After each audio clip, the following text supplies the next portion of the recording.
Toronto anymore. Today, we are in Italy. How do you feel about that? I'm going to take you all to Italy for a little show about all things Italian, starting with food. Randy Feltis is here, everyone. To walk us through some Italian flavors. So we're going to make gnocchi with grilled sausage and chili rapini, which sounds amazing. Chili rapini does sound good, doesn't it? It sounds all good. I did my apprenticeship in an Italian kitchen, and one thing I learned was only speak when spoken to. Ooh. Yeah. Okay. And keep things very simple. Mm-hmm. Easy philosophy, right? Yes. So if you've ever that. been over to dinner at an Italian's house, there's always tons and tons of food, which also means lots of leftovers. Yes. So I think most of their dishes kind of come from leftover things. So today we have some grilled sausages right here. We could have had for last night's dinner. Okay. So today we're going to make up some gnocchi, and you're to prepare some rapini. Okay, well, before I do that, though, I have to ask my Italian in the audience. Oh, yeah, I'm coming to you. Let's do it up. Because I told her today's all Italian, and she's like, don't come to me, but I'm Italian. Okay, so is it true? Always lots of food? Always. Always a ton of food? Always. Are you good with the leftovers? Yes. I like to hear that, because that means nothing goes to waste, right? Yeah. So you watch him like a hawk. You tell me if he does everything the right way. Oh, boy. Putting the pressure on me now. Putting the pressure on me now. Okay, so now what do I need to do, Chef? Okay, what I want you to do is just take the rapini in front of you. Not too much, because we're just making one dish here, right? It's very good and healthy for you, though. And I want you to just break it like you would break asparagus. It's going to be a little bit harder to break than asparagus. Oh, you mean so you don't want it in a whole and bunch I of little kind of like pieces? it to go into the water instead of the pan, but, you know, that's okay, too. You want to start in the pan, I'm okay with that. There we go. I'm going to start. I should have listened to all the instructions. I'm sorry. Okay, Don't so I'm worry just going to rip off the ends of the stems. Yeah, perfect. Okay. Right? Because that's if you the wanted right the way. stems, you can do those too. We'll just cook it a little longer. The beautiful thing about rapini is you really, really can't overcook it. Oh, well, that's a good thing. It's pretty dense. As well, it's a part of the turnip family. Isn't that good? That's perfect. Okay, good. So a lot of people are a little intimidated about rapini because it's kind of got that bitter flavor to it. Yeah. So I like to hide that with a little bit of chili peppers. So this is a cherry pepper, so it's got a bit of heat to it. Nice. A little bit of olive oil. And then we're going to let that cook for like 10 seconds. Okay. Right? And My job was easy.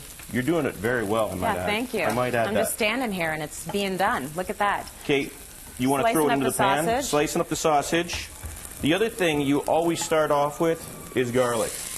And lots of olive oil. Can I put this in the pan now? Throw it in. And So what did I just do to it right there? Just blanch it off, right? Okay. And why do you do that? It's just going to soften it a little bit. The stems are a little bit firm. Yeah. Right? And then there's a lot of this going on. You got to look kind of cool. Yeah. You want to try it? Flip your pan a bit. Does this look cool? That looks way cool. Yeah. There we go. A flip going on. And now you're putting in the gnocchi. I got some gnocchi here. Now, I know there's gnocchi in the grocery store. I really do. Yes. Right? However, gnocchi that's in the grocery store is usually on a shelf. Yeah. And gnocchi is supposed to be made with potato, and that scares me because I don't think cooked potato and eggs should be on the shelf. Right. It's kind of like, it just kind of weirds me out a little bit. So Did you make that fresh? I did make this. Oh, wow. And the beauty of it is you can actually make it the day ahead of time and then blanch it off and then just put it in some olive oil onto a tray. And the next day you can just saute it a little bit. That looks amazing. It does look pretty good, Can doesn't we it? eat that yet? We're about a minute I away feel like from, that's from done. eating. You think so? That's perfect. You can see the juices are coming out of the sausage. That's a good thing. You know what else you like to do? Yeah, we like that. A little bit of wine. Throw in a little bit of I've that. got a Canadian Chardonnay. I hope the Italians don't mind, but this is they won Is it Winery of okay? the Year last year. She's good with it. It's pretty fantastic. Yeah. We're going to deglaze with that. You see the big bubbles? Yes. That means our sauce is coming together. Okay. And then this is just, you know, a little bit of body, touch of butter. So this is, I mean, this is it's very fast. This is done already. Everything's done. Everything's quick. finished. Little saute, a little bit of salt, a little bit of pepper. So are we going to plate it up? Let's do it up. You do your plating specialty, please. Okay, here's what I'm going to do. Because I know in your head there's a way that you want it to be. Oh, you going to hold it? You going to trust me? Yeah, I trust you. We're just going to shake totally it on like trust you. this, like family style, right? I love it. You always leave a couple pieces for the cook at the end. Oh, that's, well, you know what? If you're the cook, you've been eating throughout the entire recipe. If you're me, anyways, that's what I do. And then place our And then a little bit of that. with a little bit. What do you think? Does it pass muster? Yes? Very good. Good job, man.